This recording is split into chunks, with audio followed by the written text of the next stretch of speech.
J'accueille donc Christophe Evans, Sonia Deleusse-Le-Guillou et Sylvie Octobre. Je vais laisser le soin à Christophe de présenter ses collègues pour un regard sociologique. Je voudrais juste faire un tout petit point pratique avant que nous ne commencions. Je vais vous demander de mettre vos portables en mode vibreur.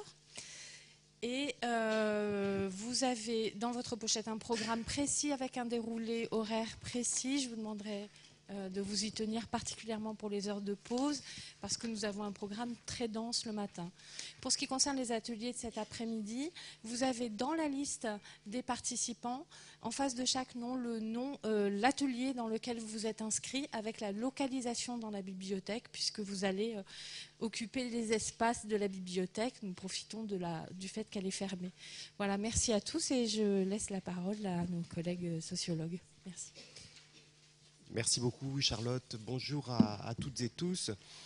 Avant peut-être de vous présenter en détail Sylvie Octobre à ma droite et Sonia Deleusse-Le-Guillou à ma gauche, j'aimerais peut-être faire une petite intro aussi à mon tour, hein, puisqu'on nous donne la parole en tant que sociologue. Et puis j'aimerais revenir aussi sur le petit dispositif qu'on a essayé de mettre en place pour cette intervention et pour faire en sorte qu'elle soit très, très interactive.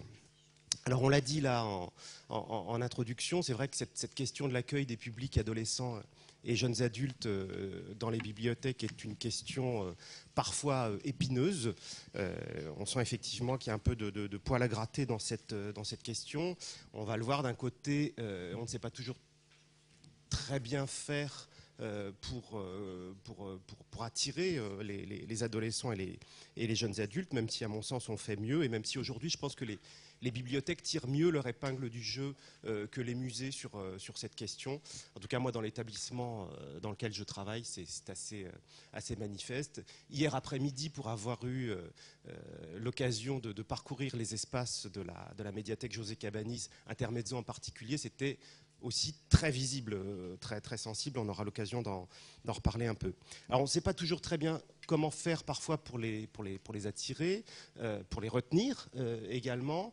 D'un autre côté aussi, parfois, on a affaire non pas à un trop-plein d'adolescents, mais peut-être à quelques difficultés pour canaliser leur énergie, leur enthousiasme, et aussi des difficultés pour faire en sorte que la médiation soit plus fluide vers les offres qui leur sont proposées, hein, offres de collection et offres de services. Alors je serais peut-être tenté de dire, et c'est ce qu'on va voir, je pense, avec Sylvie et Sonia au cours de cette petite intervention, que plus que les autres publics, les publics adolescents et jeunes adultes nous confrontent parfois à un sentiment d'étrangeté, un sentiment de coupure, un sentiment de différence. On a l'impression de ne pas nécessairement habiter dans le même monde. Je parle d'univers symbolique et même parfois d'univers matériel si on pense à la façon dont on peut se comporter les uns et les autres ou ne pas se comporter avec le numérique, par exemple. Voilà. Mais ces publics, on va le voir, on l'a bien vu hier, ont aussi, il me semble, parce que ça serait une façon peut-être un peu négative, pessimiste d'entrer dans le sujet, un côté très stimulant, voire hyper stimulant. C'est-à-dire qu'on sent qu'on a été parfois poussé dans nos retranchements, dans nos limites, et que justement les choses commencent à bouger un peu. Et on voit que les institutions qui prennent en compte justement les demandes adolescentes et jeunes adultes, qui accueillent leur comportement et qui les accueillent avec une hospitalité assez large, ont, il me semble, fait bouger les lignes. Et en ce qui concerne la lecture publique en France au cours de ces dernières années, on commence à voir des changements apparaître. C'est-à-dire que le discours dépréciatif, le discours même parfois défaitiste sur les publics ados, sur l'absence des publics ados, a moins cours aujourd'hui. Et on voit que les établissements eux-mêmes ont aussi pas mal changé. Quand je pense à l'offre d'espace, quand je pense à l'offre de services ou à l'offre de collection. Et côté indicateur, ce sont des choses qu'on commence à voir apparaître aujourd'hui dans les enquêtes. Pardon. Vous avez sans doute consulté les résultats de la dernière enquête commanditée par le ministère de la Culture sur les Français et les bibliothèques municipales. Dans cette enquête, on voit que de 2005 à 2016, date à laquelle cette enquête a été réalisée, le taux de fréquentants des bibliothèques, qu'ils soient inscrits ou pas, d'ailleurs cette question, on voit aussi qu'elle commence maintenant à passer en arrière-fond, ce qui est assez intéressant, a augmenté. On est passé à 40% des personnes âgées de 15 ans et plus en France qui déclarent avoir fréquenté au moins une fois une bibliothèque municipale. Et, phénomène assez surprenant auquel on ne s'attendait pas, l'évolution la plus forte concerne la tranche d'âge des 15-24 ans. 12 points d'augmentation en ce qui concerne le taux de fréquentation pour cette tranche d'âge. Il faudra s'interroger sur cette quasi-réussite qu'on n'a pas nécessairement bien vue arriver, qui hier, encore une fois, après-midi, était très présente, en tout cas à Toulouse. Voilà, donc on voit effectivement qu'il y a des changements. On voit aussi que du côté des bibliothèques, il me semble, mais on pourrait en discuter ensemble, puisque l'objectif c'est aussi d'échanger avec vous, que les bibliothèques aujourd'hui assument un peu mieux et de façon même peut-être plus crânement certaines missions qui autrefois n'étaient pas aussi présentes. Il s'agit toujours effectivement en direction des publics ados et des publics jeunes adultes de développer, soutenir les pratiques de lecture quelles qu'elles soient. Là aussi, on voit que le périmètre s'est considérablement étendu. Mais il s'agit aussi de participer à l'éducation à l'image. C'est peut-être pas vrai pour tous les établissements, mais quand même, on le voit de plus en plus. Il s'agit de tenter aussi d'intervenir et de soutenir l'éducation à la culture artistique et scientifique. On s'intéresse par exemple beaucoup à l'écologie aujourd'hui en direction de ces publics, et ce sont des choses qui semblent marcher. Et bien sûr aussi, on s'intéresse de plus en plus à l'éducation à l'analyse critique de l'information. Ce qui me paraît aussi tout à fait intéressant et tout à fait pertinent en direction de ces publics. Je pense par exemple aux ateliers décryptage de l'info, aux ateliers fake news qui sont réalisés dans les bibliothèques.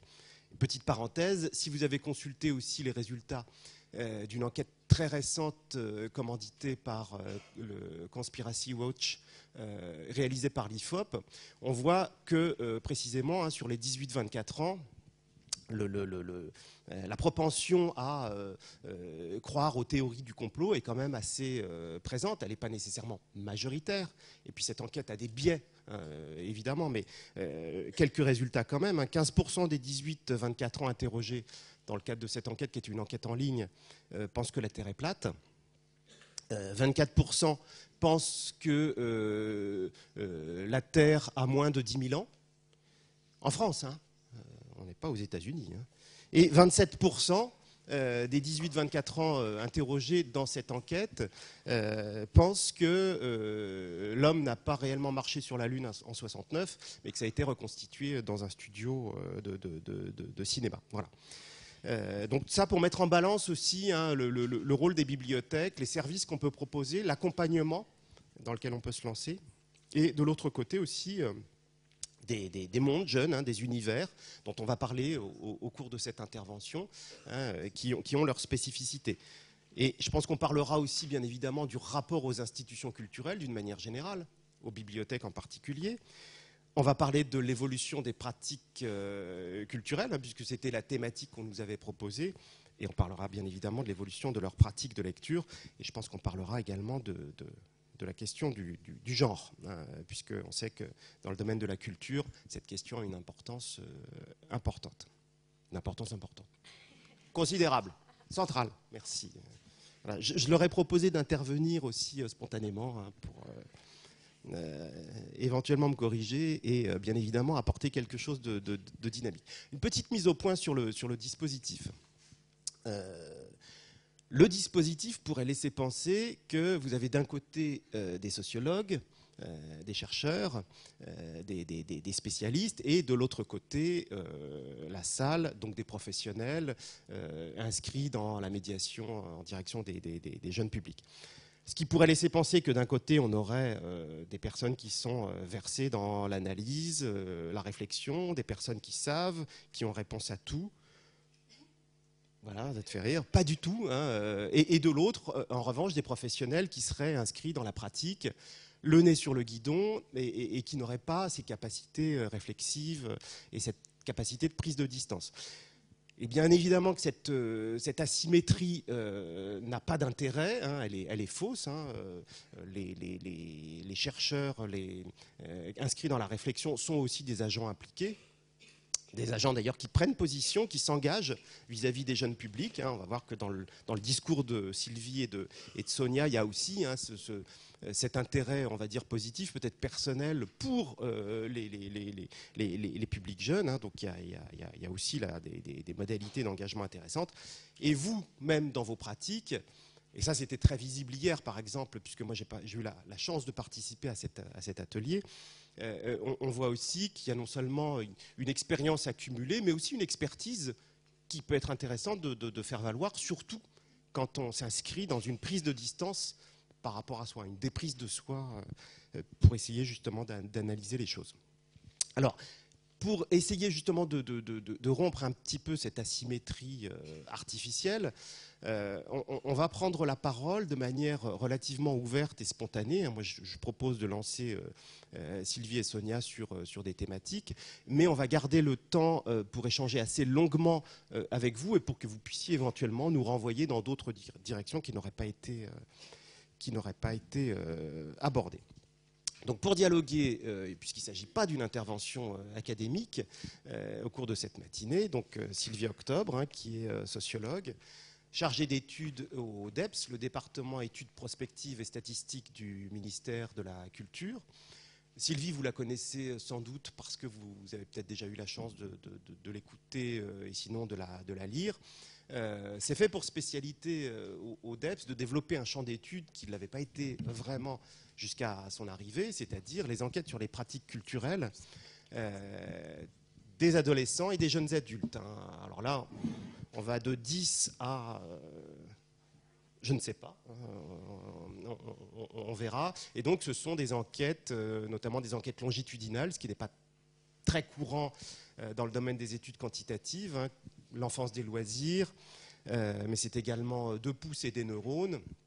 Et tout récemment, une étude sur le cosmopolitisme culturel et esthétique des jeunes, dont Sylvie devrait nous parler, hein, avec un ouvrage qui vient de paraître sur la question, et une enquête à venir sur l'éducation artistique et culturelle, dont on aura peut-être aussi un peu l'occasion de parler. Donc voilà pour Sylvie et pour son actualité. Sylvie est également chercheur au GEMAS. J'ai oublié ce que ça veut dire, le GEMAS. Un groupe... Un truc universitaire sérieux, dans lequel il y a des gens bien, et voilà. Et à ma gauche, Sonia Deleuze-Le Guillou. Alors Sonia, c'est intéressant parce qu'elle est, on pourrait dire, l'interface entre le monde de la recherche et les univers professionnels, puisque Sonia, c'est certain, là vous la connaissez elle aussi, elle est directrice de l'association Lecture Jeunesse, elle est rédactrice en chef de la revue Lecture Jeune, et elle participe à la fois à des activités de recherche, de suivi de recherche. Elle réalise des stages de formation qui lui permettent d'être au contact des professionnels et des problématiques des professionnels. Et elle est en plus responsable d'un observatoire de la lecture des adolescents qui vient tout juste de voir le jour, dont elle nous parlera également. Et pour l'actualité, je ne sais pas si j'aurai le temps d'en parler ensuite, 2 études qui viennent à point nommé, hein, 2 synthèses qui sont déjà disponibles en ligne. Je commence par ce e-book. Alors, ce n'est pas un e-book, hein, là, c'est une photocopie d'un ouvrage, d'un PDF voilà, que je viens de faire sur Internet, qui a été produit par Lecture Jeunesse et par Sonia en particulier, et qui s'intitule Ados et bibliothèque, tome 1, questions de formation. Sachant que le tome 2, qui devrait paraître bientôt, Sonia en parlera, sera consacré à l'accueil des ados en bibliothèque et au dispositif d'accueil existant actuellement dans les bibliothèques françaises. Et l'autre ouvrage, et alors là en plus ça tombe à point nommé puisque nos collègues sont présents dans la salle, qui est le fruit d'un rapport d'enquête de l'INJEP, hein, l'Institut national de la jeunesse et de l'éducation populaire, qui vient tout juste de paraître, c'est tout frais, et qui s'appelle « Jeunes, bibliothèques, numérique et territoire vers de nouvelles interactions ». Voilà, et donc Gérard Marquier est présent dans la salle et pourra nous en parler. Et Chantal Dahan est également présente. Tous les deux viennent de l'INJEP. Alors, mesdames, j'ai prévu en gros d'aborder trois rubriques. C'est un plan de vol avec lequel on peut jouer, hein, c'est-à-dire que si les sujets surviennent avant leur ordre d'apparition, on n'hésitera pas à les aborder.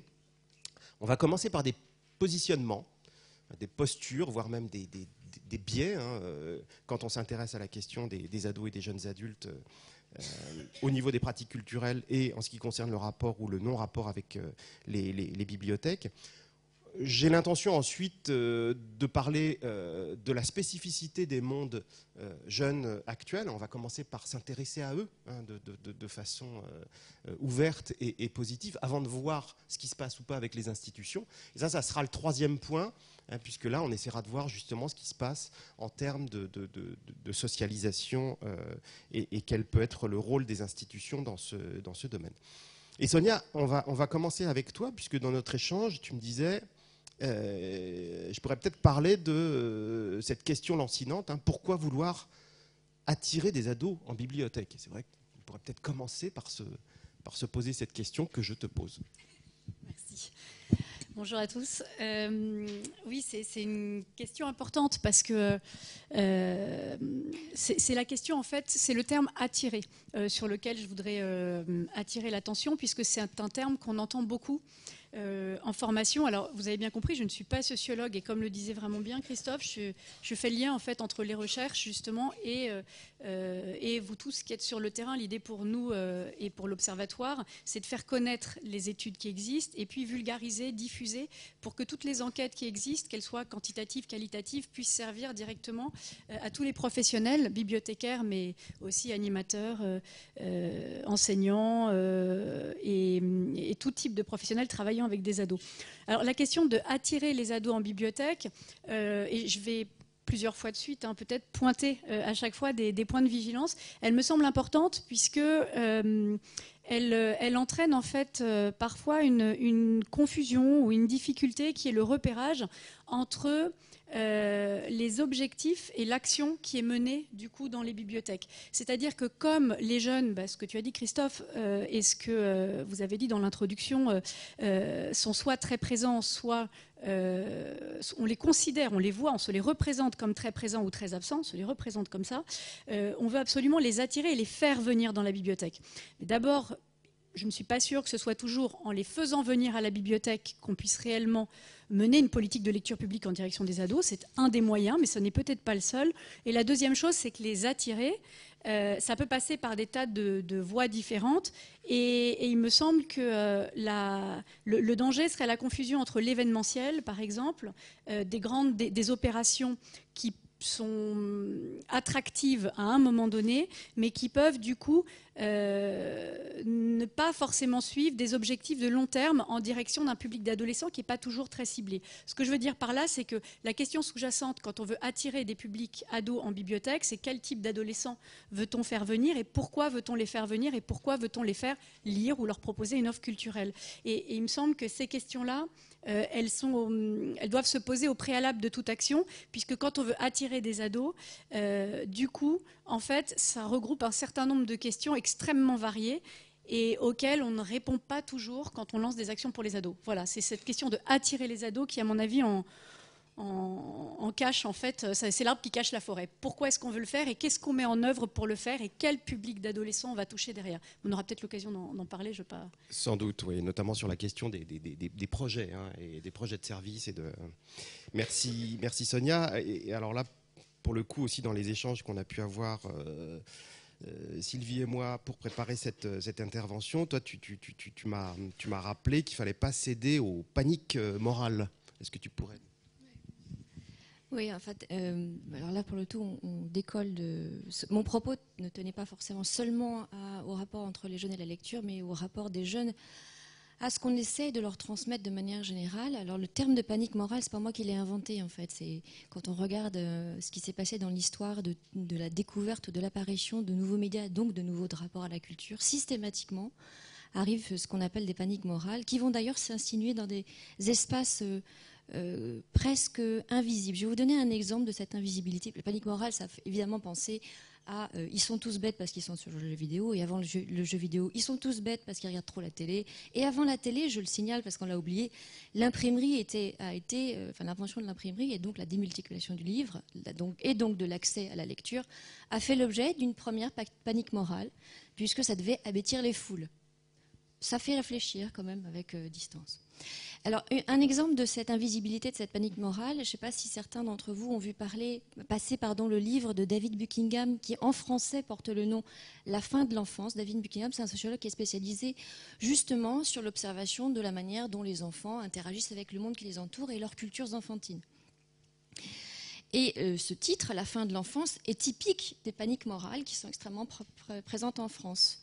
Sauf que le titre en anglais, c'est « After the Death of Childhood ». Et tout le propos du bouquin, c'est de dire « ça n'existe pas, la fin de l'enfance ». Et c'est très intéressant qu'en France, le bouquin a été traduit, parce que c'est un bouquin qui a énormément de succès, qui a été traduit dans beaucoup de pays, j'ai regardé ça. C'est le seul pays où on a traduit le titre en termes de panique morale. C'est-à-dire en lui faisant dire exactement l'inverse de ce qu'il voulait dire, mais parce que ça flatte aussi notre manière de voir la chose. Alors cet exemple qui est infinitésimal, me direz-vous, parce que bon, un bouquin de sociologue, ce n'est pas non plus un drame national majeur. Je l'utilise, cet exemple, parce que je trouve qu'il indique très bien la manière dont on a tendance à être assez misérabiliste à l'égard des observations qu'on fait sur les jeunes. Et en particulier sur la lecture, je vais rebondir sur ce que disait Sonia. Pourquoi est-ce qu'on veut les attirer en bibliothèque? Pourquoi est-ce qu'on veut les faire lire? La France n'a pas beaucoup réfléchi, je crois, sur le fait que la lecture a une position symbolique et historique extrêmement particulière, puisqu'elle est intrinsèquement liée au combat pour la laïcité et au combat pour la citoyenneté, ce qui n'existe pas dans d'autres pays. Il y a d'autres pays dans lesquels on fait des politiques d'accès à la bibliothèque comme on ferait des politiques d'accès au cinéma. Chez nous, évidemment, non. Le livre a une position extrêmement particulière, que je ne critique pas, c'est la force de notre histoire, mais sur laquelle finalement on n'a pas tellement réfléchi pour le remettre dynamiquement à l'ordre du jour en assumant pleinement cette position particulière. Peut-être que ça, d'une certaine manière, lèverait un certain nombre d'ambiguïtés que de dire aux jeunes, bah oui, on pense qu'il faut lire parce que c'est comme ça qu'on peut être citoyen du monde. C'est comme ça qu'on peut avoir une position éthique par rapport à son environnement. C'est comme ça qu'on peut avoir, je ne sais pas, moi je n'ai pas toutes les réponses à toutes les questions. J'ai beaucoup plus de questions que de réponses en réalité, pour revenir sur ce que disait Christophe. Donc il me semble que la panique morale nous empêche en fait de regarder quels sont les traits de nos histoires, les traits de nos histoires institutionnelles, de nos histoires culturelles, qui peuvent au contraire donner des forces à des discours. Parce que ce qui me frappe, moi, quand j'observe les jeunes et quand je discute avec eux dans les entretiens longs qu'on fait avec eux, c'est leur immense demande de sens. Immense, immense, immense. Et de sens au sens le plus... j'allais dire métaphysique, mais c'est un mot qui est passé de mode, mais presque en fait. Ils s'en foutent qu'on leur explique comment marche un ordinateur ou comment marche une puce électronique, parce qu'en fait ça ils le savent intuitivement, et même s'ils ne le savent pas, en fait tout un chacun n'a absolument pas besoin de le savoir pour le faire fonctionner. Par contre, de savoir à quoi servent les choses qu'on leur propose, quel sens on leur propose, quel projet d'humanité on leur propose, ça effectivement ils ont une forte demande, et comme cette demande souvent n'est pas assouvie, il y a une part des réactions qu'ils ont à ce qu'on leur propose qui est soit une transformation, soit une absence de compréhension, soit un rejet de la proposition qui leur est faite et qui va confiner, je pense qu'on va en reparler, des contre-lectures, d'où fake news, d'où incompréhension, d'où difficulté de communication et d'où d'ailleurs réalimentation de ces paniques morales. Si je peux juste me permettre un petit rebond sur la question de la panique morale, mais avec un autre sens et vu un tout petit peu avec d'autres lunettes. Il me semble qu'il y a aussi pour rebondir un peu sur le terme, une panique morale aussi parfois chez les professionnels qui, eux, ont peur de ne pas être à la hauteur des adolescents. Et je crois que ça, c'est quelque chose d'important aussi. Il me semble qu'il y a un très grand niveau d'exigence chez les professionnels et qui voient les ados comme un public vraiment en face face et pas à côté, et du coup une peur aussi d'être incompétent et de ne pas pouvoir leur apporter ce qu'ils cherchent et de se dénigrer. Et du coup, il y a une forme de doute, de complexe, de doute, ou une façon de se dénigrer soi-même en tant que professionnel qui craint de ne pas être à la hauteur des jeunes en général, tels qu'ils sont représentés dans les médias ou qu'on se les représente. Je crois qu'il y a vraiment une grande importance à voir la représentation qu'on peut avoir, et cette panique morale, elle peut exister aussi chez les professionnels en l'utilisant autrement. Voilà. Oui, tu as tout à fait raison de pointer cette question. En tout cas, ça montre qu'il y a un travail à faire sur l'interconnaissance de ces deux mondes. Je reprends ce que disait Sylvie. Effectivement, il y a quand même, ça serait sordide de penser que les ados ou les jeunes adultes ne sont pas curieux, n'ont pas d'appétit pour le savoir, quelles que soient ces formes de savoir. Et de l'autre côté, évidemment, on a des institutions, et en particulier des bibliothèques, qui sont des réservoirs de science, de sens, de science aussi, peut-être, et qui disposent de médiateurs. Donc on se dit que d'une certaine façon, logiquement, toutes les conditions sont réunies. Je repense à cette thématique de l'interconnaissance. Je pense qu'on aura l'occasion d'en reparler ensemble. Il y a souvent un moyen qui est très intéressant pour faire en sorte que les uns et les autres fassent du chemin pour se rencontrer. C'est proposer aux ados aussi d'être les propres ethnologues ou sociologues d'eux-mêmes, et notamment pour témoigner auprès des adultes et du monde adulte de ce qu'est le monde adolescent ou jeune adulte. Et à l'inverse, leur proposer aussi de faire l'ethnologie ou la sociologie de l'univers de la bibliothèque et du monde des bibliothécaires. Et là, je pense qu'on aura des surprises aussi assez étonnantes. Quand notre collègue sociologue dans le 93 envoie ces jeunes étudiants du 93 faire la sociologie du 8e arrondissement de Paris, au retour, tout le monde est transformé.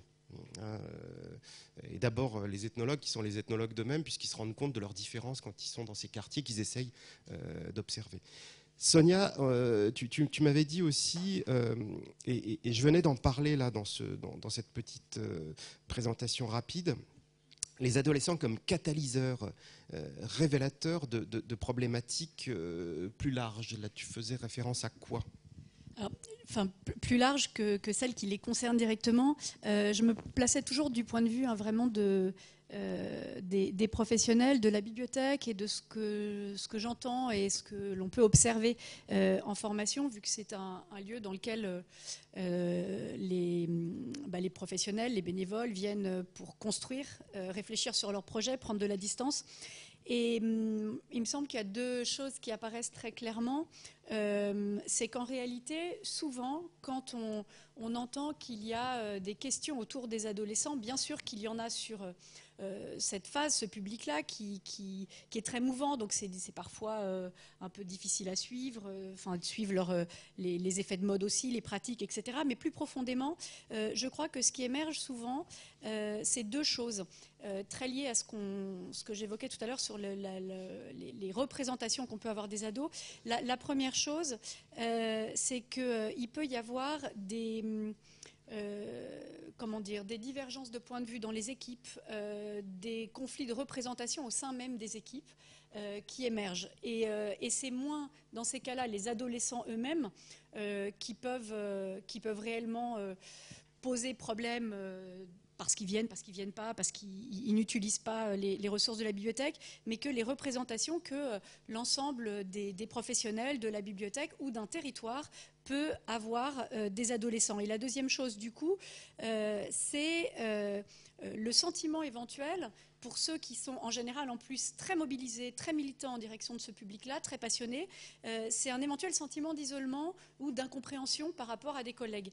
Et du coup, on se rend compte que derrière cette question des adolescents, et nous très souvent quand on fait appel à nous pour une mission de conseil, c'est ça qu'on peut remarquer, il y a bien sûr des questions à traiter, il y a de la formation derrière, mais il y a aussi des questions internes très fortes à gérer et à traiter d'abord au préalable, avant de pouvoir ensuite monter quelque chose et réfléchir à un objectif, un projet d'établissement. C'est ça que j'entendais par là, avec cette question de catalyseur, de tension et de représentation.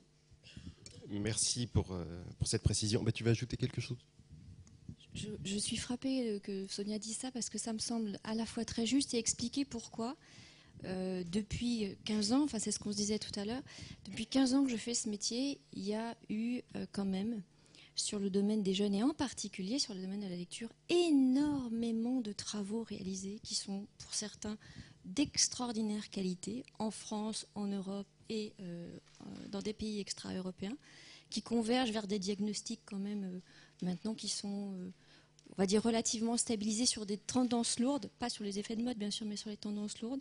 Et je suis toujours frappée que dans tous les colloques où je vais, on commence par dire « c'est un problème, on ne sait pas grand-chose ». Moi, je ne crois pas du tout qu'on ne sache pas grand-chose. Je crois qu'en fait, on a beaucoup d'informations. Ce qui est beaucoup plus compliqué ensuite, c'est de stabiliser une politique, c'est-à-dire une vision des choses commune, c'est ce que tu disais, et ça c'est extrêmement compliqué parce qu'il y a des variations territoriales et que là, les études nationales ne suffisent plus, que si vous êtes toujours dans les variations territoriales, le fait que la communauté d'agglo qui a 150 km ait fait une étude super, ça ne va pas vous aider parce que vous, votre territoire il est différent. C'est ça qui est compliqué. Mais on ne sait pas rien. On a beaucoup de mal ensuite à construire des diagnostics communs. Et il me semble que là, et d'ailleurs je trouve que pour ça cette micro-table ronde est bien faite. Moi je n'ai pas de solution à apporter, si ce n'est de dire qu'il me semble que c'est dans l'interaction qu'on est en train de construire qu'on peut construire des réponses aux questions. Les questions, vous les avez, les réponses, personne ne les a. En fait, on ne peut que les inventer ensemble. Et ça me semble très très juste ce que tu viens de dire, Sonia. Et d'où l'intérêt donc des deux synthèses dont je parlais tout à l'heure, qui précisément ont cette vocation à traduire des choses qui viennent de l'observation, du terrain, de la recherche, de l'expertise, pour un usage professionnel concret dans les institutions. Alors, on va peut-être passer justement à cette thématique qui concerne donc la spécificité des mondes jeunes actuels, adolescents et jeunes adultes compris, pour essayer peut-être de faire un certain nombre de rappels sur la façon qu'ils ont d'être au monde, de se penser eux-mêmes, d'interagir, de se nourrir de culture, d'informations dans la vraie vie et également sur les mondes numériques. Donc on avait prévu notamment évidemment de parler de l'évolution de leur pratique d'écriture et de lecture, parler des plateformes d'écriture, parler des booktubeurs, booktubeuses, bien sûr, et des lectures qui aujourd'hui intéressent les ados. Sonia, peut-être, sur ces questions. Alors, notamment en complétant, en rebondissant sur ce que disait Sylvie, à propos d'un projet commun, accorder tout le monde, s'accorder sur un projet qui concerne une action ado plus largement, un projet de territoire, un projet d'établissement. Cette question qu'on évoquait au début sur le pourquoi lire, pourquoi est-ce que des ados viendraient en bibliothèque, puis je vais rejoindre du coup ta question sur leur pratique, c'est une question qui, de la même manière que l'âge divise beaucoup, quel est l'âge d'un adolescent tel qu'on se le représente, et bien de la même manière la question du pourquoi lire paraît évidente. Puisque on s'occupe de lecture et donc c'est évident, on veut faire lire les ados et on postule que tout le monde a la même raison.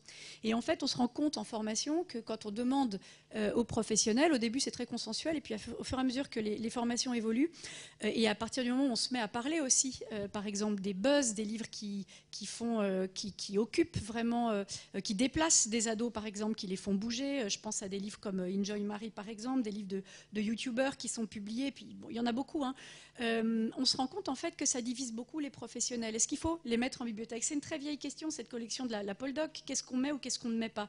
Et on se rend compte là très vite qu'en réalité, mettre Enjoy Marie, c'est pas une évidence, de la même manière qu'un certain type de presse, etc. Pour autant, on sait qu'il y a des milliers de jeunes lectrices qui se déplacent dès que Marie Lopez signe son livre. Cette question-là, elle renvoie. Elle paraît rebattue, mais elle renvoie encore une fois à la question initiale du pourquoi lire. Pourquoi et quoi lire? Parce que pourquoi lire, c'est aussi quoi lire. Et du coup, pour les professionnels, quels sont les critères de sélection des livres qui seront mis dans les établissements? Alors là, en l'occurrence, pour ce qui nous occupe, en direction des adolescents.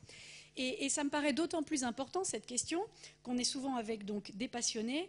Et c'est très difficile de différencier son avis personnel de la construction d'une politique documentaire et ce qui pourra plaire à un ado. On doit se projeter. Et à mon avis, cette question, elle est cruciale, et c'est là où je rejoins ta question. En fait, je ne me perds pas. C'est que, notamment, dans un univers dans lequel il y a autant de blogs, autant surtout maintenant de booktubers, par exemple, sur la lecture, c'est très important, non seulement de ne pas ignorer le phénomène et de le connaître même plutôt bien, et ensuite de voir quelle est la position, par exemple, d'un bibliothécaire à côté d'un booktuber. Ça me semble extrêmement important que non seulement le bibliothécaire puisse bien connaître et faire connaître aux jeunes ce qui existe, d'être lui-même éventuellement sélectif sur ses chaînes, de pouvoir en parler en connaissance de cause, en recommandant éventuellement tel ou tel, ou en expliquant pourquoi celle-là peut plaire à un tel, et voilà, et pourquoi celle-là semble sortir du lot. Et de la même manière, ces critères de sélection seront-ils les mêmes que ceux des booktubers? Et cette question-là de la légitimité, oui, légitimité culturelle, et cette question du tri de la sélection, notamment dans l'univers aussi que les jeunes fréquentent beaucoup, me semble extrêmement importante. On aura peut-être l'occasion d'en reparler, mais c'est toute cette alchimie difficile entre, évidemment, une certaine verticalité des institutions, les bibliothèques étant des institutions culturelles, et une certaine horizontalité aujourd'hui des pratiques, et en particulier des pratiques juvéniles, notamment sur les réseaux sociaux et sur... voilà, donc je pense qu'on aura l'occasion d'en reparler à nouveau. On peut peut-être dire quelques mots quand même du coup du cosmopolitisme, hein, puisque, enfin, sauf si tu voulais évidemment rebondir sur ce que Sonia vient de dire, hein, mais comme on a fait un peu de teasing, ce serait l'occasion d'en parler. Oui, peut-être plus largement sur ce que les enquêtes, enfin, puisque j'avais de manière très prétentieuse dit qu'on savait des choses, je vais quand même essayer d'en dire quelque chose. Sur les traits des cultures juvéniles, ce qui a changé. Alors, je vais brosser les choses assez rapidement. Il y a plusieurs, à mon avis, éléments qui font que les choses peuvent paraître surprenantes. Le premier, c'est que les jeunes ont une demande identitaire et expressive exprimée à l'égard de toute leur consommation culturelle. Qu'est-ce que ça veut dire? On est dans un monde qui, jeune ou moins jeune d'ailleurs, est beaucoup plus difficilement défini de manière statutaire durable. Parce que on change de boulot chez les adultes et les jeunes le voient. Donc ils ont une moins grande confiance dans le monde du travail pour définir qui l'on est. On peut changer de conjugalité, donc ça aussi, c'est une identité qui se stabilise moins. Donc à rebours d'une certaine manière, et dans ces périodes d'expérimentation qui sont caractéristiques de l'adolescence, c'est construit une manière d'utiliser les ressources culturelles comme des ressources identitaires. On dit qui l'on est. Donc ça veut dire on exprime qui l'on est. En même temps, on l'expérimente et on le cherche. Donc ça, c'est quelque chose qui est assez nouveau dans la puissance que ça a pour construire les identités. Ça a probablement toujours existé, mais ça se voyait moins. Et ce qui est nouveau, c'est que surtout, ça dure avec l'avancée en âge. C'est-à-dire que les anciens jeunes qui ont commencé à être jeunes comme ça continuent à être... sont des pas encore vieux, mais enfin des mûrs comme nous.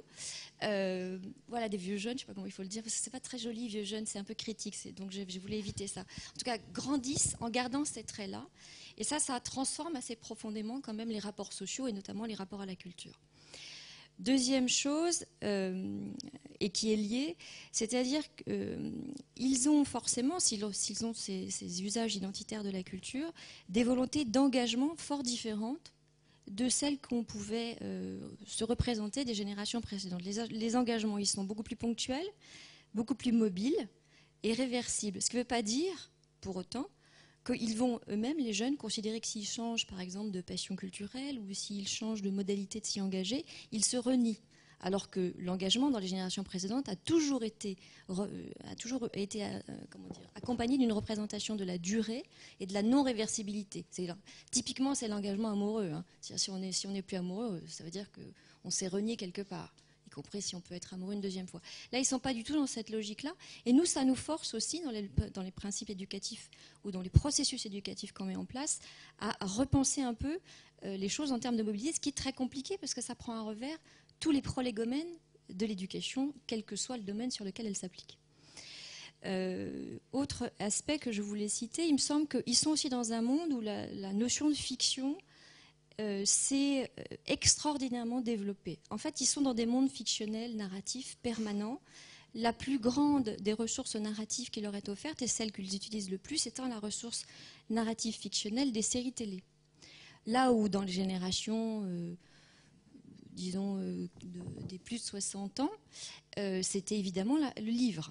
Donc par rapport à la place du livre et par rapport à la manière dont le livre peut proposer des ressources fictionnelles et des modes d'explication des rapports au monde, c'est ça, hein, les ressources fictionnelles, eh bien évidemment ça change les choses. Alors certains diront qu'ils ne peuvent plus lire parce qu'ils ont des capacités d'attention qui baissent, d'autres diront qu'ils ne savent pas faire des intrigues complexes parce qu'ils n'ont pas l'habitude de le lire. Regardez un peu les séries télé. Certaines, notamment je ne vais pas donner de titre pour ne pas faire de pub, mais il y a des choses qui sont, même les spécialistes d'études cinématographiques vous le confirmeront, de qualité narrative extraordinairement complexe. Le principe même de la série télé, c'est d'avoir pu complexifier extraordinairement les dynamiques psychologiques des personnages. Donc on est proche de complexité littéraire de Dostoïevski ou de Tolstoï, hein, pour les trucs les plus complexes. Donc on a affaire à des jeunes qui ont des références narratives, des références fictionnelles qui sont piochées ailleurs que dans la littérature, avec des ressources et des schémas qui pourtant pourraient être substitutifs. Et donc il faut en tenir compte quand on leur propose de la lecture. Et dernière chose, parce que c'est quand même ça dont tu voulais me faire parler, la question du cosmopolitisme. Pourquoi je me suis posé cette question-là? Parce qu'en fait, la France a, alors peut-être un peu moins dans le domaine de la lecture, mais en général, la politique culturelle française est marquée par ce qu'on appelle les politiques d'exception culturelle, qui sont effectivement des politiques de soutien fort à une production nationale. Mais évidemment, il ne faut pas se voiler la face, c'est aussi des politiques de défense contre une invasion que l'on suppose en général nord-américaine. Alors c'est un petit peu moins vrai dans le livre parce que la politique française en matière de livre est une politique de soutien à la traduction extrêmement forte, mais dans plein d'autres domaines, c'est le cas. Et ça me semblait oblitérer une question qui est celle de savoir comment est-ce que le fait de consommer de plus en plus de produits culturels qui sont conçus et produits à l'étranger, alors c'est pas seulement une question de géographie, c'est une question de culture, c'est-à-dire avec des normes culturelles qui ne sont pas les nôtres, venait impacter la manière dont les constructions, les schémas culturels, les représentations culturelles, de manière extrêmement précoce chez les jeunes se font. Alors pour le dire autrement, puisque vous avez pour une part à peu près mon âge dans cette salle, en moyenne, vous vous souvenez qu'on a beaucoup regardé Goldorak et Candy. On ne savait même pas que c'était du manga japonais, puisque ce n'était pas encore une catégorie. N'empêche que, pour ceux qui ont regardé, tous ceux qui ont fait oui là, qui est capable d'affirmer avec un minimum de sincérité que le fait d'avoir fantasmé pour les filles sur Goldorak n'a pas impacté votre représentation de ce que c'est que l'homme, le héros, le masculin, la bonté, etc. Parce que tout ça y était. Oui ou non? Bien sûr. Enfin, vous me diriez non, je ne vous croirais pas de toute façon. Donc c'est intéressant de regarder ça dans cette manière-là, parce que la situation par rapport à ce que nous avons connu, je prends les deux seuls mangas qu'on connaissait, mais à l'époque, en fait, nous consommions des séries télé américaines de très piètre qualité, Magnum, Starsky Hutch, etc. La situation dans laquelle sont placés les jeunes aujourd'hui est extrêmement différente. Premièrement, parce qu'ils ont accès à des produits nord-américains de très grande qualité. Deuxièmement, parce qu'ils ont accès à des aires géographiques auxquelles nous n'avions pas accès, parce que des produits culturels de ces aires géographiques ne nous étaient pas destinés ou ne nous étaient pas disponibles. Alors évidemment, massivement, tout ce qui est asiatique, donc je ne vais pas revenir sur le manga, parce que là, en plus en ce moment, vous êtes obligés de savoir qu'à Angoulême, il se passe des choses extrêmement fortes sur le manga, mais il y a eu l'Aïlou coréen, et il y a d'autres vagues qui arrivent. Ces vagues, en plus, ont comme intérêt de nous forcer à réfléchir en termes de communauté, c'est un gros mot en France, communauté culturelle. Je ne sais pas si vous savez, par exemple, que la communauté maghrébine en France est un des relais extrêmement puissants de la diffusion du cinéma indien. Saviez-vous ça? Non? Bollywood. Pourquoi? Parce que pendant des années, en fait, tous les pays d'Afrique du Nord n'ont pas eu les moyens, les structures de production pour produire du cinéma de qualité, qu'ils n'avaient évidemment pas forcément envie d'avoir des choses qui venaient d'Europe, et qu'il y a eu des accords avec l'Inde pour faire des systèmes de diffusion massive du cinéma indien. Et encore aujourd'hui, le plus grand festival de cinéma indien a lieu à Rabat au Maroc. Et ça, vous en trouvez les traces quand on fait des entretiens longs avec les jeunes qui sont issus de ces communautés. Ils ont une connaissance extrêmement forte des produits culturels qui viennent d'Inde. Totalement invisible si on ne va pas y regarder. Et évidemment pas sans effet. Parce que, bon, je ne sais pas si vous avez un peu regardé ce que c'est que le cinéma indien, mais c'est pas que du gling-gling, je t'aime, moi non plus, et c'est du Roméo et Juliette qui danse. Pas du tout. Hein. Il y a des productions d'extrêmement grande qualité, mais qui véhiculent à chaque fois, et c'est tout à fait logique, des codes culturels, des normes culturelles sur le rapport entre les hommes et les femmes, sur le rapport entre les générations, sur ce que c'est que l'héroïsme, sur ce que c'est que la bonté, sur ce que c'est que le sentiment collectif, et j'en passe.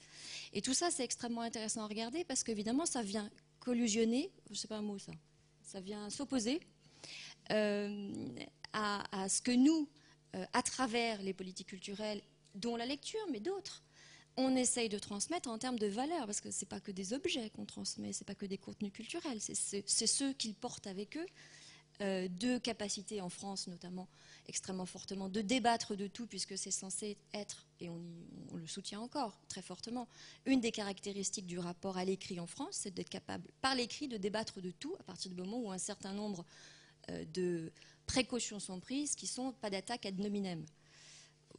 Je simplifie un peu. Donc ça, c'est une valeur extrêmement forte. Ce n'est pas présent dans l'intégralité des champs culturels de ce que les jeunes consomment. On peut discuter là-dessus, il faut discuter là-dessus, mais pour le faire, il faut savoir ce qu'ils consomment, il faut avoir été regarder un petit peu. Donc je vous incite à aller regarder un peu de cinéma Bollywood, vous allez faire des découvertes absolument fascinantes. De la même manière, je n'ai pas besoin de le faire parce que je pense que vous le faites déjà en bibliothèque, si vous avez regardé un peu dans les mangas japonais et dans les mangas coréens ce qui se passe, vous n'avez pas pu ne pas remarquer que les rapports entre les hommes et les femmes sont codifiés d'une manière extrêmement différente de ce qui est en France, et en Occident de manière générale, et que ça n'est pas sans lien, ce que je suis en train de dire, avec les débats sur MeToo, Time's Up, etc., hashtag balance ton porc, parce qu'il y a des choses dans les mangas qui seraient, là aussi, un tout petit peu opposées, voire pas mal dans certains, par rapport aux normes que nous semblerions vouloir, avec toute la légitimité qui est la nôtre, avec l'histoire de l'Occident et de la République, etc., vouloir promouvoir. Et si on ne le sait pas, alors on propose un discours aux jeunes qui tombe à côté de ce qu'ils font. C'est comme deux trains qui seraient parallèles et qui ne se croiseraient jamais. Donc il faut aller regarder un petit peu ce qu'ils font. Bon, c'est pareil aussi dans le... Bon, j'ai pris l'exemple des rapports hommes-femmes, mais il y a des choses très intéressantes aussi à faire sur ce que c'est que l'héroïsme, le courage. Il y a des formes... Enfin bon, le truc le plus vous regardez dans le Bushido japonais, le courage finit souvent par la mort. Bah, c'est pas du tout comme ça chez nous, normalement. Il y a d'autres formes d'héroïsme, d'autres formes de courage. Bon, vous allez me dire pourquoi on s'excite là-dessus. Mais parce qu'en fait, tout ça, ça a à voir avec la construction d'une représentation du monde qui doit être un minimum commune pour construire une nation qui peut fonctionner correctement, y compris dans un débat contradictoire extrêmement actif. Il faut avoir des prolégomènes communs pour être capable de faire un débat contradictoire actif, ce qui me semble être le plus petit élémentaire commun des différentes définitions de la démocratie que j'ai vues dans ma vie. Donc il faut aller regarder aussi pour ces raisons-là. Alors après, évidemment, il y a plein d'autres raisons qui sont culturelles, ou culturalistes, vous les direz, ou multiculturelles, vous mettrez le nom qui vous... ou interculturelles. Je suis un peu toujours gênée par ces différentes dénominations. Il est toujours assez intéressant de savoir ce qu'ils savent d'une autre culture. Parce que ce qu'ils en savent, évidemment, n'est jamais totalement précis, n'est jamais non plus complet. Et on peut y apporter des compléments, on peut y apporter des précisions, on peut y apporter des éléments de contexte qui permettent de mettre en perspective. Et là, ça devient aussi extrêmement intéressant parce qu'on construit de la compréhension de l'autre, on construit de la compréhension de la différence. Et on essaye de dépasser les représentations que... Et quand je dis que ça vaut pour les jeunes, ça vaut aussi pour tout le monde, hein. Mais c'est particulièrement, puisque l'objet de la conférence c'est les jeunes, c'est particulièrement à l'œuvre chez les jeunes puisqu'ils sont en train de se construire et que c'est à ce moment-là de l'existence qu'un certain nombre de dispositifs institutionnels et éducatifs leur sont destinés, sur lesquels donc on a des leviers pour agir. Merci, oui. Je réintroduis un peu de nuance dans mon discours préliminaire et je le fais à ton exemple. C'est vrai que de manière un peu caricaturale, j'opposais le monde des jeunes à un certain monde des adultes. Il est bien évident qu'il y a une porosité beaucoup plus énorme. Je pense qu'on regarde un peu les mêmes séries en partie et qu'on a déjà aussi, nous, des façons de faire qui sont proches des leurs, notamment sur le numérique. Je serais très curieux, moi, d'organiser un débat avec des ados ou des jeunes adultes pour savoir ce qu'ils pensent de la façon dont on doit terminer l'opéra Carmen en ce moment, s'il faut que Carmen tue le toréador ou soit tué par le toréador. Je pense qu'on aurait des surprises, parce que là aussi, évidemment, leurs réponses ne sont pas uniformes. On dit les jeunes, les ados, les mondes jeunes, ils sont bien évidemment fragmentés, ils sont bien évidemment différenciés aussi, ces univers. Il ne faut pas non plus caricaturer. On peut peut-être parler un peu de prescription, du coup, sur ces questions, si tu es d'accord, Sonia, ou que tu rebondisses. Oui, peut-être rebondir avec un prisme qui sera celui de l'écriture et de la lecture. Un bon outil de veille pour ce qui concerne plus précisément la lecture et puis ce que les ados ou les jeunes adultes perçoivent de leur lecture. Évidemment, ça peut être en passant par pas mal de chaînes YouTube. Et puis Wattpad, par exemple, et d'autres plateformes d'écriture. Se créer un compte et aller regarder les fictions qui sont écrites et aller sur les sites de fanfiction qui, en général, concernent des ados un peu plus jeunes que les Wattpad. Et regarder ne serait-ce que le nombre aussi, pour rebondir sur ce que tu disais, en prenant les titres et voir en fonction des titres qui sont pris et qui sont réécrits, le nombre de fictions que ça concerne, ça donne des bons baromètres aussi des intérêts que les jeunes peuvent avoir dans tel ou tel type d'univers ou de fiction. Sur les mangas, par exemple, en plus les catégories sont extrêmement ramifiées, diversifiées. Ça peut être un très bon, un très bon bain dans la réception des jeunes, des textes et des univers que peuvent avoir les jeunes, et dans ce qu'ils en réécrivent aussi, sachant que ce sont pour certains des épiphénomènes. C'est évidemment sur Internet qu'il y a une immensité, un nombre incalculable de textes non lus, de vidéos non regardées, mais il y en a qui font quand même un nombre de vues et un nombre de lectures assez faramineux, et les éditeurs eux-mêmes vont puiser, par exemple, sur ces sites-là pour aller éditer des livres qui vont ensuite proposer aux ados ou aux jeunes adultes. Vous en connaissez certains, After évidemment, mais ce ne sont pas les seuls, il y en a de plus en plus. Et du coup, il me semble que ça fait partie des outils de veille du quotidien et puis d'éléments justement qui permettent de réfléchir à cette réception que les ados peuvent avoir d'univers extrêmement différenciés. Et donc on a là un vivier éventuellement d'auteurs pour des éditeurs, mais aussi un vivier de réflexion quand on s'intéresse aux ados et qu'on est professionnel au contact des ados en permanence. Tu m'avais posé une question que j'ai oubliée entre-temps parce que je rebondissais. Oui. La prescription, on parlait presque. Oui. Alors la prescription, oui, il y aurait. Recommandations. C'est vrai que c'est une question particulièrement difficile pour les ados puisqu'on recommande des textes à des jeunes avec des écarts malgré tout de perception, notamment sur l'humour. C'est sans doute là où c'est le plus flagrant. L'humour est souvent la chose la moins partagée pour le coup entre ados et adultes. Si on partage beaucoup d'univers et de séries, sur l'humour en général, c'est là où c'est un peu plus compliqué, un peu plus difficile. Donc la prescription est assez difficile, mais c'est un peu ce que j'évoquais tout à l'heure avec les booktubers et leur positionnement à eux. Il me semble que la question de la prescription, elle est très délicate pour deux points. D'abord parce que justement, il y a déjà des tas de gens qui le font et qui le font sur Internet avec un certain nombre de vues. Il y a cette question qu'évoquait Sylvie, qui est qu'est-ce qu'on veut transmettre, et donc ça fait appel à autre chose comme type de critères. En tant que bibliothèque, qu'est-ce qu'on transmet, quel type d'univers, quel type de valeur, entre guillemets. Et c'est là où c'est extrêmement difficile aussi de s'accorder, d'avoir un projet commun. Et puis, il me semble qu'il y a quelque chose d'important sur la prescription, c'est que souvent, quand on pense aux ados et à la lecture, on pense beaucoup fiction. Et on pense énormément fiction parce que le secteur young adulte a explosé ces dernières années, presque sursaturé. Il se dirige maintenant vers les pré-ados, qui est un secteur en explosion, avec même des sous-catégories dans les pré-ados, beaucoup de collections qui concernent maintenant les dyslexiques, etc. Donc on voit bien on s'est reporté après les jeunes adultes aux pré-ados pour essayer de trouver une échappatoire à ce marché un peu saturé, et ce sont majoritairement des fictions, des séries, mais et je reviens à ce qu'on disait tout à l'heure sur le type de public qu'on veut viser. Beaucoup d'adolescents qui sont peu lecteurs ou qui se disent peu lecteurs qui n'aiment pas spécialement lire, expliquent que ce qui les intéresse quand ils vont lire, ça va être d'abord d'aller chercher des connaissances. Et ça, il me semble que c'est une part qui est peut-être un peu moins prise en compte pour les adolescents. Et dans le type de prescription qu'on a, on voit beaucoup de bibliographies faites sur des tas de livres de fiction et de grandes sagas. Mais pour tout ce qui est plus documentaire, technique, on a, à mon sens, pour des jeunes qui se disent moins lecteurs, un gros manque, et ils ne trouvent pas forcément une offre qui les intéresserait. Et ça, voilà, ça me semble important. Et une deuxième chose, c'est notamment aussi ce qui était ressorti dans le colloque sur la place de la lecture dans l'accès aux sciences qui ouvrait l'Observatoire de la lecture des ados en novembre dernier. C'est la question de la motivation à la lecture.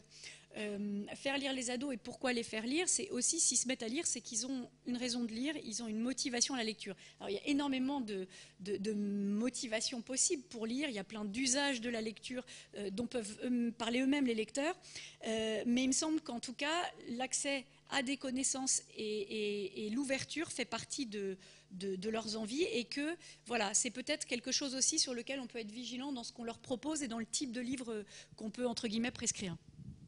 Je veux juste rapidement rebondir sur ce que tu viens de dire sur le rapport entre désir de livre, fiction et science. Il ne faudrait pas non plus se tromper d'objet, à mon avis, parce que quand on regarde très très précisément l'évolution de la fiction, et là je suis de manière générale, fiction télévisée, etc.,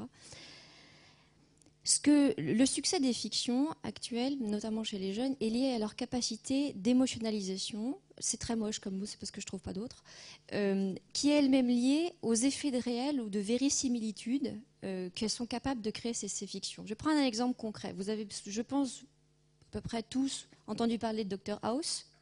Okay, donc Dr House, dans chaque épisode, vous avez au moins, en temps cumulé, 10 minutes de jargon scientifique qui vous donne l'impression que c'est du vrai. Sauf que c'est du fake, en fait. C'est des vrais mots, sauf que ce n'est pas des vrais diagnostics, parce que jamais la pensée magique d'un docteur n'est capable de diagnostiquer en 10 minutes ce que quelqu'un a comme pathologie que personne n'a vu pendant 30 ans. Ça n'existe pas. Sauf que ça, et c'est la même chose dans, enfin, je sais pas, 24 heures, 24, qui a été un des tournants pour les séries. Vous avez vu, 24, c'est un truc de vieux, donc normalement vous l'avez vu comme moi. C'était très, très intéressant aussi parce que vous aviez 10 minutes de géopolitique par épisode à peu près, un petit peu de technologie parce que Chloé, il fallait tout le temps qu'elle débug un truc pas possible. On n'y comprenait rien, mais les mots étaient là. Et ça fait effet de représentation de la technologie. Il ne faut pas confondre ça et du savoir. Parce que ce que les gamins ont compris, et ce à quoi ils sont habitués, et d'ailleurs ce qui est déceptif quand on leur propose un certain nombre de textes, c'est qu'ils sont habitués à avoir ces effets de vérisimilitude extrêmement poussés. Et donc, quand ils sont devant des textes qui ne l'ont pas, ça flotte. Alors, je vais vous donner un exemple. C'est du vécu, parce que j'ai fait des entretiens il n'y a pas très longtemps sur Emma Bovary. Je t'ai déjà fait le coup d'Emma Bovary, toi, je crois. Donc, des jeunes qui avaient étudié Emma Bovary, puis on leur fait des entretiens. Emma Bovary, alors, majoritairement, pas dans des sections littéraires, parce qu'évidemment, sinon, ils ne le disent pas. Hein. Dans des sections pas littéraires. Et ils vous disent, Emma Bovary, c'est chiant. Ok, d'accord. Donc on creuse. Et en fait, ce qu'ils arrivaient à dire à la fin, c'est on n'y comprend rien. Il faudrait qu'elle aille bosser, elle se ferait moins chier. Et en plus, ils ont raison sur le fond. Sauf que si on ne leur a pas expliqué, parce que les effets de vérisimilitude dans Emma Bovary, c'est très psychologique comme roman. En fait, ils ne comprennent pas pourquoi elle ne va pas se bouger le cul et aller bosser. Effectivement. Compte tenu du contexte dans lequel ils sont. Donc là, c'était juste pour vous faire rire et pour vous détendre. Mais en fait, ce truc-là, c'est extrêmement massif, notamment dans ce que tu disais, toute la littérature young adult, qui est une grande partie dystopique, etc. Ça commence par quoi? Ça commence par une catastrophe scientifique, ça commence par une manipulation génétique, ça commence par, je ne sais pas quel, Huluberlu qui fait de la géopolitique comme s'il faisait du Monopoly. Bref, ça commence par des éléments qui sont de l'ordre du savoir. Je dis bien de l'ordre d'eux, parce que ça n'en est pas. Et que moi, ce qui me frappe en plus, par rapport au projet d'éducation qui vous rassemble, enfin qui nous rassemble même d'ailleurs, je pourrais le dire, en tout cas le projet d'émancipation par le savoir, c'est que le plus petit dénominateur commun de la plupart de ces éléments-là, c'est que les éléments scientifiques qui leur sont présentés font peur. Ils sont parfois fausses, mensongers, ils sont la plupart du temps extrêmement dangereux, parce que la fin du monde, U4 commence par la fin du monde, par exemple. Et U4 a eu un succès phénoménal, pour de bonnes raisons d'ailleurs, littéraires, auprès des jeunes. Et un certain nombre de romans dystopiques qui font vraiment succès chez eux commencent par une fin du monde liée à un mauvais usage de la science. Sans parler des manipulations génétiques qui sont mais totalement partout, quasiment dans tout ce qu'ils lisent. Donc il y a, je suis d'accord avec toi, un vrai discours à avoir sur ce que c'est que la science, mais la vraie science, dont il ne faut pas confondre la vraie science avec ce vernis scientifique qu'ils ont de plus en plus, mais qui risque de les éloigner de la science et de l'esprit critique et de l'esprit scientifique. Je vais juste finir par un truc, promis. J'ai récemment fait une étude auprès de 6000 jeunes de quartiers, on va dire, populaires, sur les rapports ce que j'ai appelé la radicalité informationnelle, c'est-à-dire la capacité qu'ils ont à croire notamment aux théories du complot, mais à croire de manière générale que ce qu'on leur raconte, c'est faux, ce qui est quand même un prolégomène ennuyeux pour une relation éducative. Et ce qui est extrêmement intéressant quand on creuse, c'est que tous, pour le démontrer, mettent en place ce qu'on appelle, nous, l'esprit critique. Et ils le disent. Mais moi, je crois ça parce que j'ai étudié la chose, j'ai confronté des informations et j'ai fait marcher mon cerveau. Bah, ok, d'accord, c'est ce qu'on t'a appris à faire. Il y a même des cours, vous le savez mieux que moi, il y a même des cours maintenant au lycée qui ont pour but de contrer les fake news. Il y a beaucoup d'institutions culturelles qui s'y sont mises et donc qui ont renforcé cette nécessité de réfléchir par soi-même, de développer l'esprit critique. Sauf que quand ils le mettent en opérationnalité, oh là, c'est moche. Quand ils le font fonctionner, excusez-moi, et ben ça donne des choses qui sont contre-productives. Pourquoi ? Parce que ce qu'ils croient savoir, en fait, c'est pas vraiment de la science. C'est quelque chose c'est comme Canada Dry pour ceux qui ont mon âge. Et vous savez de la pub, hein. Ça ressemble à de l'alcool, c'est pas de l'alcool, c'est du Canada Dry. Sauf que là, c'était bien parce que ça vous bourrait pas la gueule. Là, en termes de rapport à l'information et de rapport au savoir, en fait, ça vous tord d'une certaine manière l'appréhension des informations. Donc c'est pas aussi efficace que le Canada Dry, c'est au contraire peut-être assez dangereux. Et donc je pense qu'il y a, on en a parlé suite à ce colloque auquel je n'ai pas pu assister, mais dont visiblement qui a eu des échos formidables sur la question de la science. Il y a pas seulement la science dans les textes scientifiques, il y a j'appellerais ça la proto-science qui se diffuse et j'arrête. On va essayer de respecter notre cahier. On a commencé, à notre décharge, on a commencé un petit peu en retard. Ouais. Pour respecter notre cahier des charges, on va peut-être prendre des interventions ou des questions.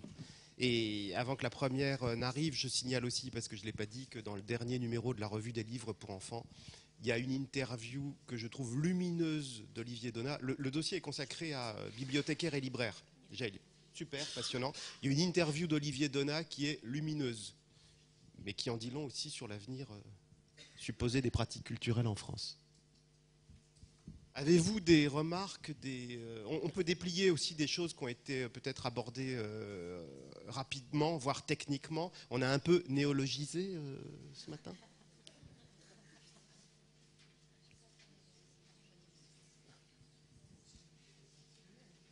Ou nos collègues de l'INGEP peuvent peut-être prendre la balle au bond pour parler un peu du rapport, de la synthèse.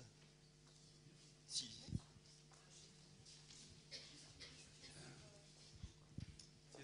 Ah, oui, allez.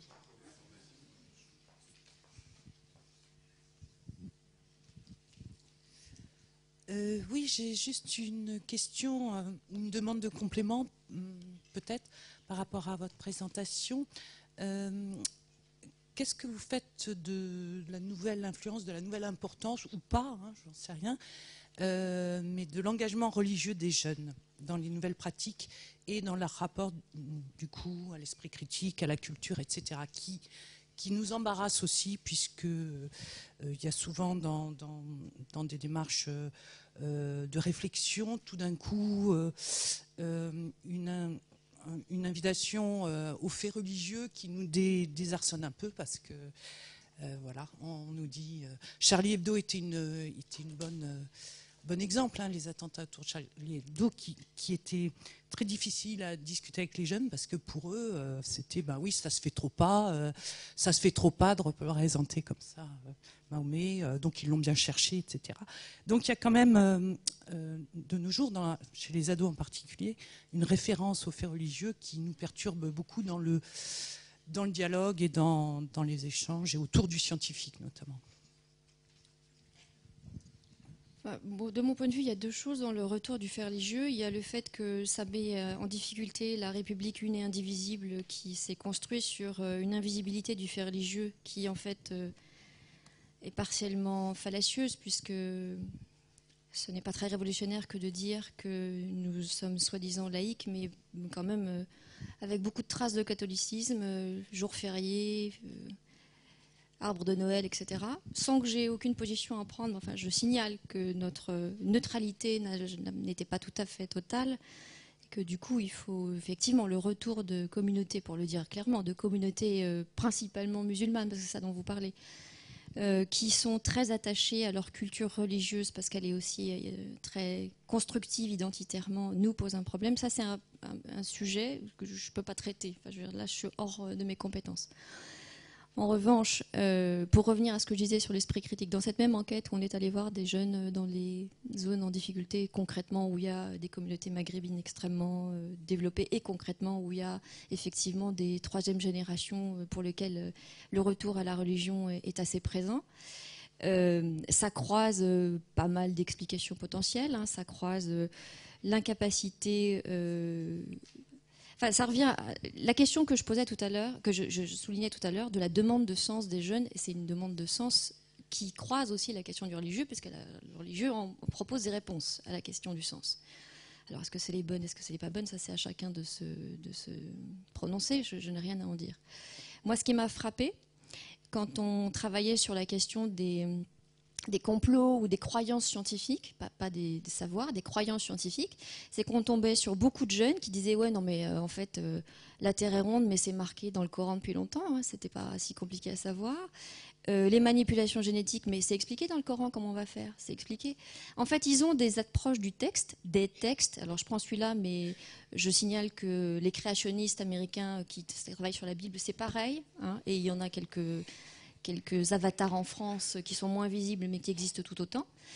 Ils se servent des textes, ils se servent d'une forme j'y reviens, pardonnez-moi, d'esprit critique, ou de ce qu'ils croient être l'esprit critique, et ils opposent des arguments du haut de la légitimité de leur argumentation personnelle à l'argumentation scientifique, comme si tout se valait. C'est ça qui est un peu compliqué. Alors, peut-être qu'on a des choses à inventer dans la capacité démonstrative qu'on a oubliée. L'argument d'autorité ne fonctionnant plus, il faut être en capacité de démontrer, ce qui est quand même beaucoup plus compliqué parce qu'on est face à des questions scientifiques qu'on est très peu... Enfin, moi, je suis incapable de les maîtriser. Si demain, il faut que j'explique pourquoi ce qui vient d'être découvert, les capacités qu'on aurait de travailler sur la détection de maladies génétiques chez des embryons qui ne sont même pas encore des fœtus, posent des problèmes éthiques et scientifiques, je serais bien en peine de l'expliquer parce que ça demande de manipuler des connaissances que je n'ai pas.